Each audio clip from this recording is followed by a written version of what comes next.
Hey guys, Crystal here from Elite Hair Care USA.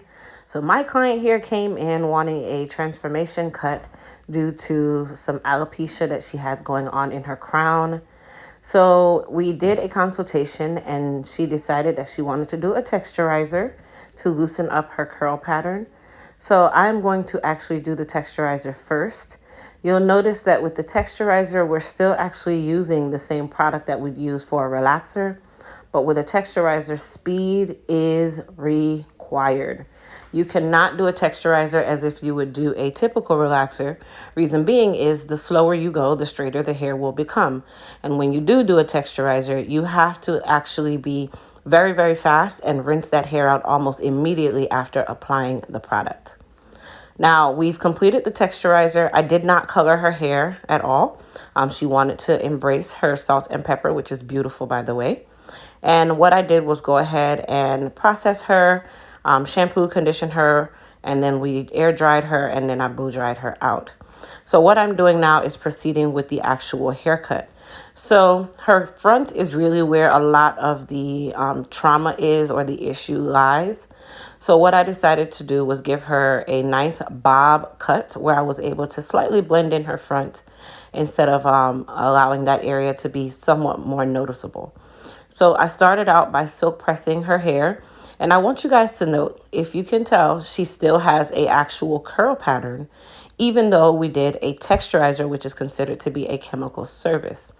This is the reason why I say when you're doing stuff like this, I definitely recommend that you go to a professional because this has to be done in a certain manner for this process to actually work and for you to actually still have a curl pattern after the fact. Every natural hair type is not suitable for a texturizer. Some will go almost straight, even with speed. Others will go to a looser curl pattern. So keep that in mind when you're making your decisions on what you want to do with your hair. And I definitely say consult with your stylist first. Now, a lot of people would ask, why did I have to silk her out before I did the haircut? I'm a firm believer that I do not cut hair when it is in its natural state, especially for a styled cut. That is something that I speak life to 100%. Reason being is when you cut hair in its natural form, you have no control over where the strands are at the time of you cutting. So reversion will happen and you will think that you cut the hair too short, you might have left it too long, when in actuality, you didn't cut enough or you cut way too much. Now, I'm not saying that some stylists don't have the ability to cut hair when it's in its natural state. I just do not agree with it, but to each its own. So what I'm doing is finishing up the silk out process. Yes, because she does have a texturizer, that does mean that she will have straighter hair or more of a loose curl pattern, but that does not mean that her hair will not revert back when it's time for her to shampoo her hair or for her to do any type of treatment or natural styles. Texturizers actually work really well for those of you that have a really coarse textured or kinky textured hair, such as like a 4C, 4B, for EFKJ. It just really helps to loosen the curl pattern just so you can actually have a curl / coil instead of like a spring. And that's when they always use that term, shrinkage is real. So texturizers don't hurt, but it's definitely something, like I said before, I would stress to get it done by a professional.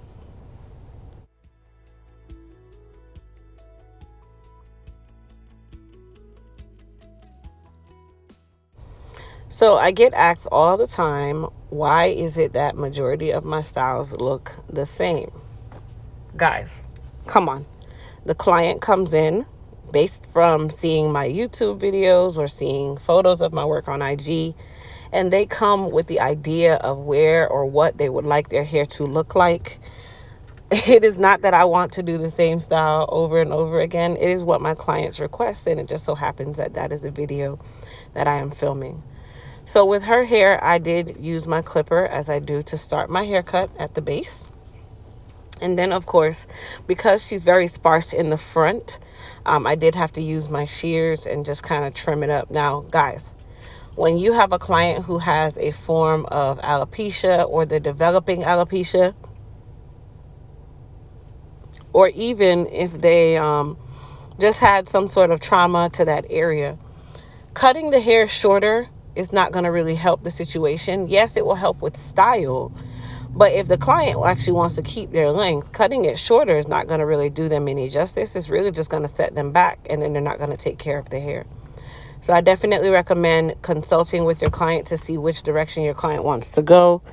In her case, we decided to do a bob cut, only because we wanted to keep as much length as possible, but give her a healthy length and not the sparse length. If you guys look at the hair that I'm trimming off, it's really not a whole heap because it's so fine textured and her ends are so frazzled. But she has an amazing grade of hair. She has a beautiful color with the salt and pepper. So I saw a vision of just preserving as much of the length as I possibly could, but enough length that I could blend her front a little bit better versus me leaving it what we call choppy or broken in different areas. So this was a happy medium for her.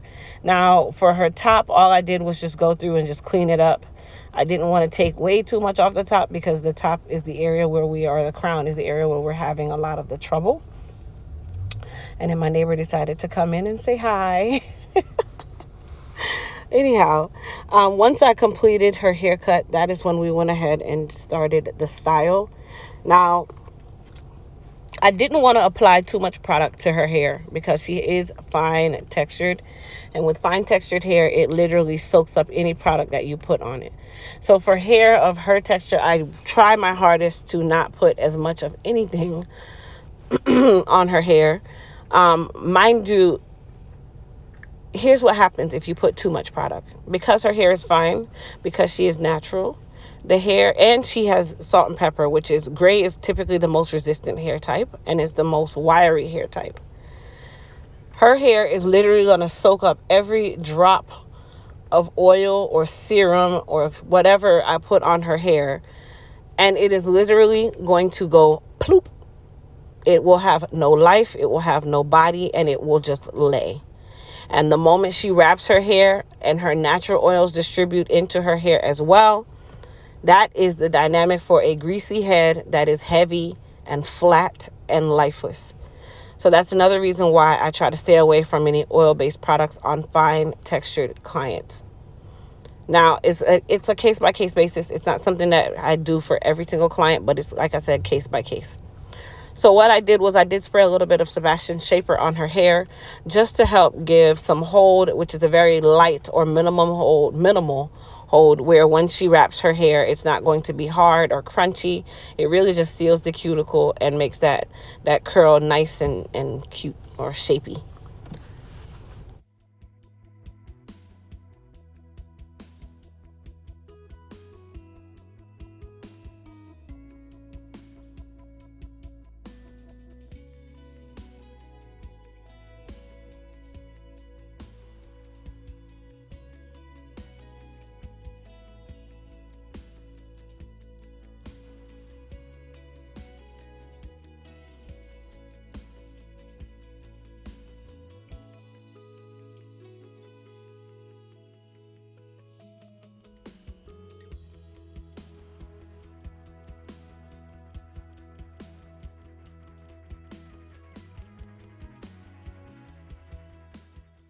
Now for the area in the crown that was thinning or sparse, I use a little bit of our Elite Masket hair fibers just to kind of add or darken that area and to add the illusion that there's hair there. This can be used on natural or relaxed hair, so there's no right or wrong to this. And we actually do have a gray colored hair fiber that you can use if you have salt and pepper hair, or you can actually mix them and make them customized to what you need. Now for her top and her front, should I say, most people would have just slicked it down and sent her on her way. I didn't want to do that. I still wanted her to have some sort of style. So her back was absolutely adorable to me. Her back everything came out great based on what we had to work with. And then for her front, I just basically placed it behind her ear, which you'll get to see in just a moment. And then I use my rake comb versus my rat tail wide tooth comb. Now that's by choice. It depends on how you want your layers to look. And then same thing with the front. I just basically use what she had to build a style. But I hope you guys enjoyed this video. Please, please, please don't forget to hit the subscribe button. And please, please, please don't forget to thumbs up this video.